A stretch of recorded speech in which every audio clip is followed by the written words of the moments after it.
I love the forest, and I don't see how anyone couldn't. The chirping of the birds and rustling of leaves draw me like a fly to honey. A poet once said, "Man's soul lie within the trees," and I'd be inclined to agree. Near my home was a national park with plenty of trails, creeks, and caves, a beautiful place in the Daniel Boone National Forest. Long stretches of nothing but nature and its beauty. I never understood some people's fear or hate of the woods until a few months ago. A cold April morning, I was off of work. For the first time in my busy life of the past few weeks, I didn't have to communicate to Louisville. I could stay in my small town and enjoy the bachelor life as best as I could. I went out onto the trail that morning, athletic shorts and a t-shirt, embracing the cold air rather than being opposed to it. I set out on the paved gravel trail from the parking lot, up past the yellow upon brown sign, welcoming you to the National Forest. The parking lot behind me was pretty empty that morning. One or two cars on the far side, a park ranger's Crown Vic, the ranger sitting on his hood and enjoying a cup of joe. I was glad to know I'd have the trail mostly to myself, and so I broke out on a jog, earbuds set in, and the volume pumped up. The trees breezily shook in the morning air, the sun clouded out, overcast, maybe rain later. I huffed and shook my head, continuing on down the trail. I passed another jogger at one point, and we shared waves, but I saw no one else for a while. I think half an hour passed, judging by how many songs I'd cycled through, until I came to Big Bend Fork, a split in the trail leading up two different paths. One path was a little more overgrown and I'd only been up there a few times. It led past an old grill and bench, along with an abandoned power box shack, which had since been transferred to the other path, my normal one, which went past some campgrounds and a fishing dock. However, to my surprise, a park ranger was there, armed, what looked like a tranquilizer rifle in his hands. He seemed to be guarding the trail and keeping an eye out. I stopped my jog and took the earbuds out, asking him what exactly was wrong. Luckily, it wasn't anything too scary. A few large bears had been spotted wandering around and upon the campgrounds up ahead, a mother and father and cubs, and they ripped a vacant tent of another hiker. Black bears aren't the most dangerous bears, not at all, but with cubs, the parents tend to be highly protective. Better safe than sorry, the ranger told me, and that the trail should reopen the next day when they could relocate the bears deeper into the woods. Another ranger had headed up the second path and reported nothing abnormal. So, he assured me it was safe. The path that was shorter and would probably let me finish my jog before the rain came, but I had no choice. I jogged along the other path and up into the more overgrown part of the park, and hoped the storms would be delayed long enough for me to finish my jogging routine. After half an hour or so along the gravel path, grass starting to overcome it further on up, it clearly saw some level of disuse. That much was clear. I reached the rusty bench and felt my legs begin to give out. Time for a break. I slowed my pace down and walked off the trail to the bench, taking a seat and giving my body a rest. My head tilted up to the sky, and I shut my eyes, lost in the world of 80s music. I'm not sure how long I sat there, but after a while, I started to smell something. Something wafted over to me, and I couldn't fully tell what it was. It seemed to be coming from further up the trail, near the power shed. Whatever it was, I hopped off the bench begrudgingly, stretching out and doing a few toe touches before continuing on the trail. The smell became more pervasive as I made my way further up, and I started seeing some kind of material along the trail. Bits of red, black, some grey, strewn along the side of the trail in odd patterns. I stopped and picked up a few pieces of black hair stuck to them, thanks to static. They were pieces of tarp, maybe from that fence. It would make sense.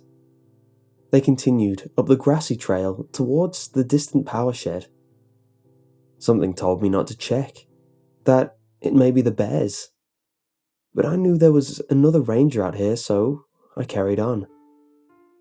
That's when the smell got worse. The smell got worse, and I could see red spray on the grass.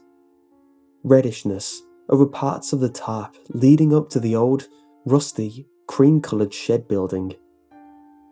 I could tell from the trail that the shed door was open, and that the trail of this paint or... God, no, it couldn't have been blood, I thought.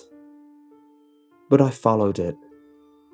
Breaking off the trail, I walked up to the shack, which itself had a small gravel trail, a sign on the wall reading, "Keep Out," rusted and grimy. The smell was unbearable by now, and I could see what it was. Behind the shed, off to the angle I couldn't see from the trail, was a large, black body, hairy, fat, animal-like, and ripped open, flies massed around it. I clasped my hand over my mouth, holding back the urge to vomit. I got a better view of it as I closed in on the shed, and I could tell its face, its skin there. Parts of it were ripped clean off, leaving bone or muscle or flesh behind, but no skin. However, the red trail didn't go to the bear. It went inside the shed. The door was open slightly, and the shed itself wasn't too bad, nor too small. It could hold a few power terminals and breaker boxes, and could hold maybe 8 or 9 men standing together. The smell got even worse. Flies buzzed around as I neared the door. Every instinct told me to turn back, and I nearly did, until I heard a chewing noise. A chomping, spitty chewing sound. A breathing, a shuddering, like a human. I thought someone may be getting attacked by an animal. I couldn't just leave, not if they were in danger. I pressed the door open, slowly but surely. Pale light from the outside beaming in, dust particles scattering from it as more of the room was opened up and illuminated. The old power boxes and monitor systems were dusty, destroyed, long since vandalized and abandoned. The red trail continued, blackened and thick, inside the shed to a dark corner. I could make out a silhouette in the dark, something huddled, or maybe sitting or laying. I couldn't tell. My hand remained over my mouth, the smell absolutely unbearable by now. But I pushed the door further open. The sounds of chewing stopped, and as the wave of light rushed over from the door, I wish I hadn't been there. A man, but not a man. A humanoid, maybe, sat there. His palms were bloody and bony, bear claws shoved into his fingers where nails had seemingly been ripped off. His body was pale and patchy, with thick hair and what seemed to be fur, some grey and falling out, some black and fresh. As I looked over his, or its, full body, I noticed then what gives me chills to this day. The bear's face was badly plastered over his own skull, his eyes pale and features gaunt, bits and pieces of the mutilated bear attached to his own body, his nose ripped off and left with a poorly fitting black one of the bear I'd seen outside. Further in the corner behind him, the unmistakable off-violet uniform of a Kentucky Park Ranger. His legs, or what was left of them, stuck out, his chest completely torn open, and his entrails hanging from the thing's fingers. A look of terror and shock was solidified on his half-eaten face. The thing stared at me, head tilted in curiosity. I was absolutely silent, as was it. Like we were locked in some kind of staring contest. Like it was looking upon me with the same shock and awe I had looking upon it. Then, it smiled. A toothy, bloody grin. Its mottled, yellow teeth, jagged and barely fitting together. My blood went cold. I couldn't move. I couldn't speak. But a sudden lightning strike and a rumble of thunder from the coming storm broke the silence, and it startled me. I couldn't help but scream, losing my cool in that one moment. The creature didn't like that. He didn't like it at all. Maybe he perceived me as a threat or as prey, but it let out a howl, an unnatural howl, and it lunged off the floor. I was startled, but I've been running and jogging since middle school, and as soon as it started moving, I took off in a sprint down the trail and back the way I came, away from the shed, away from whatever the hell was chasing me. But it screamed like a banshee and ran like one too. I could hear its footsteps right behind me, its bestial, primordial grunts and screams as it pursued me. I lost all track of time as I ran, all sense of being. Adrenaline rushed through me, and I was on autopilot. I sprinted for what seemed like an eternity until I nearly reached the Big Bend Fork. I looked behind me to see if I could still see it, but I couldn't. I couldn't see anything behind me for the length of the trail. But I didn't see something in front of me, and I tripped. I fell on something hard but soft, fleshy but squishy, and immediately felt very warm across the front of my body and my face. Warm and uncomfortably slick. I struggled to stand, but my hands only met something squishy, a mass of wetness and disgusting, slimy surfaces. I sat up from whatever it was and could see only red.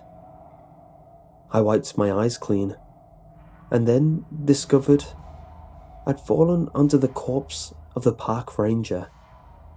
On his back, his face ripped to absolute shreds, his abdomen torn open and half his torso ripped off.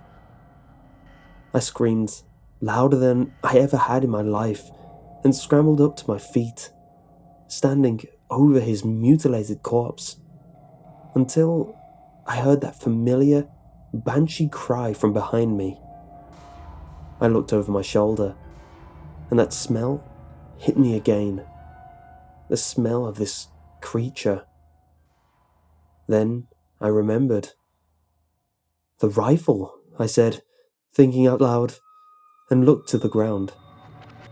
Sure enough, the bloody rifle of the park ranger lay just off the trail. I grabbed it and checked it. It was loaded, and it was an actual gun, not just some tranquilizing tool like I initially thought.